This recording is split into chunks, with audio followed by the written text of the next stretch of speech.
Setiap kali aku travel je, mesti ada benda yang tak best berlaku. Bila aku buat keputusan last minute untuk aku booking sewa motor, yang hampir-hampir menggadaikan aku punya trip kali ni. Dengan timing travel aku yang tak best, sebab sepanjang perjalanan aku nak ke sini ada banyak gila landslide yang menyebabkan perjalanan aku daripada Padang nak ke sini mengambil masa 7 jam. Jadi, aku nak ke satu tempat yang di mana terletak di tengah-tengah keindahan alam yang aku rasa setiap sudut dekat sini macam babak dalam filem. Dan muzik latar berbunyikan alam.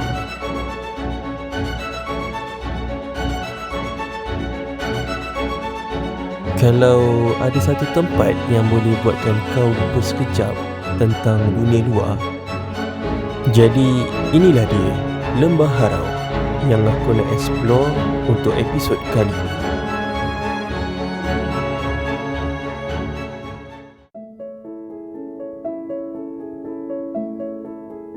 Pagi ni, aku bangun pagi and aku decide untuk aku berjalan-jalan satu perkampungan Lembah Harau ni. Aku terpukau dengan keindahan alam dekat sini.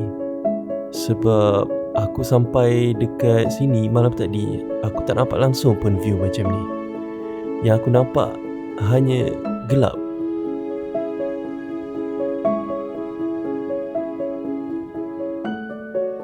Aku boleh katakan setiap penjuru, setiap sudut dan setiap tempat semua cantik.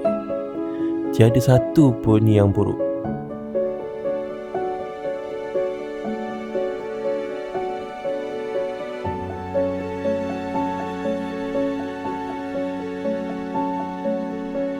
Masyarakat dekat sini kebanyakannya adalah orang Minang.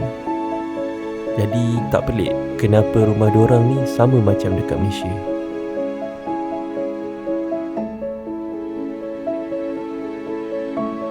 Aku ada berhenti dekat satu spot ni untuk aku naik ke rooftop and layan view tengah-tengah Lembah Harau.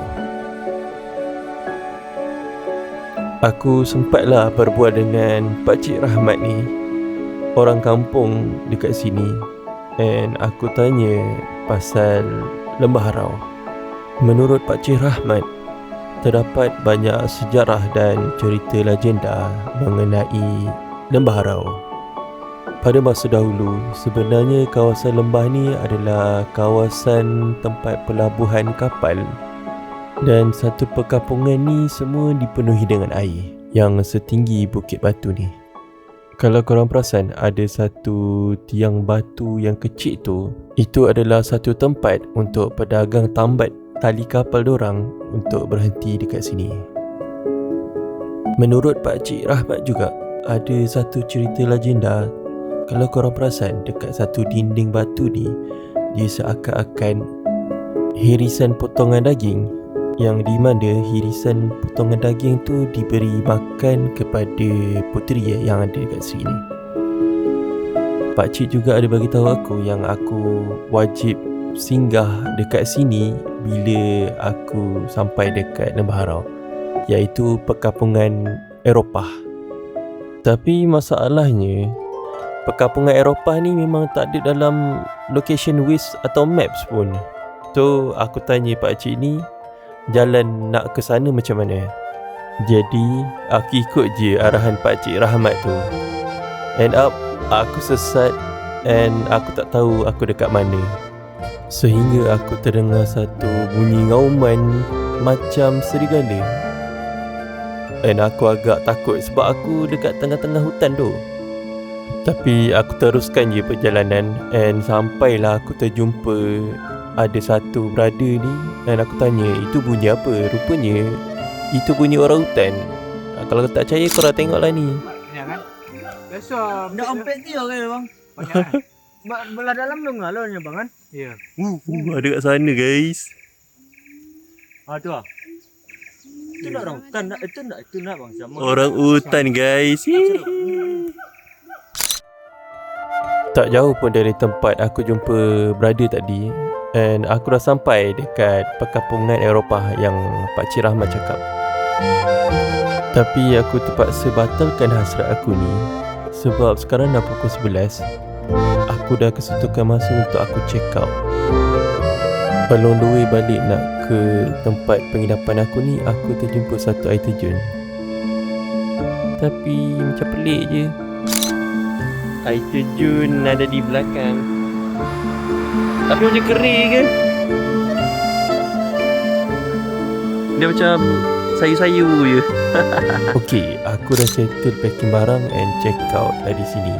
And aku nak ke satu location ni yang agak jauh, yang mengambil masa sejam setengah. So, inilah dia, Istana Bahasa Pagaruyung.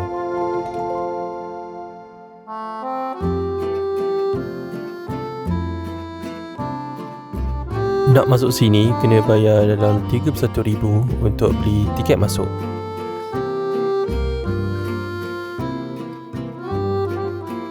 Istana ini dipercayai pertama kali dibangunkan pada masa kerajaan Pagaruyung sekitar abad ke-17.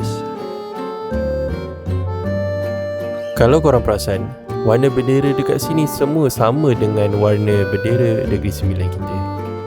Aku rasa sebab share budaya yang sama kot. Istana ni bukan sahaja berfungsi sebagai pusat pemerintahan, tapi ia juga menjadi pusat adat dan budaya Minangkabau. Selain beratapkan melengkung seperti tanduk kerbau, istana ni juga dibangunkan hanya menggunakan struktur kayu tanpa paku. Gila tak gila? Dan setiap dinding-dinding istana ni dipenuhi dengan ukiran khas Minangkabau yang penuh dengan makna-makna tersendiri. Istana ni juga dia ada 3 tingkat dan lebih daripada 70 tiang penyangga digunakan. Sebenarnya istana ni dah banyak kali hancur. Pada tahun 1804, istana ini dibakar time konflik Perang Padri. Kemudian pada tahun 1966, time ni istana ini terbakar, dan pada tahun 2007, istana ini tersambar peti dan kembali hangus. Setiap kali hancur, masyarakat Minangkabau selalu membangunkan kembali sebagai simbol ketahanan budaya mereka. Walaupun artifak-artifak lama sudah musnah akibat kebakaran sebelum ni, tetapi aku still kagum sebab masyarakat Minangkabau dapat membina balik istana ni walaupun dah hancur beberapa kali. Tapi dia bangunkan sebab nak mempertahankan adat dan budaya mereka.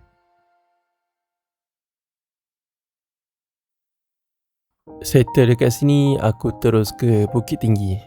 So inilah dataran Bukit Tinggi yang famous. And dekat sini aku jumpa Jolly, yang kawan aku hari tu. So alang-alang dia dekat sini, aku ajak dia untuk dinner sekali dengan kita orang. Sambil-sambil cari kedai untuk kita orang dinner, tiba-tiba kita orang ternampak satu kecelakaan kecil. Kita orang sebenarnya agak teruja sebab dekat sini budaya diorang bawa kereta memang agak gila. And kita orang agak teruja sebab first time nampak accident depan mata. So inilah kedai dia. Time ni tak silap aku order bebek penyet. Rasa dia amat mengecewakan. Aku bagi rating 0/10. So itu je lah vlog kali ni. So jumpa on the next part. Bye bye.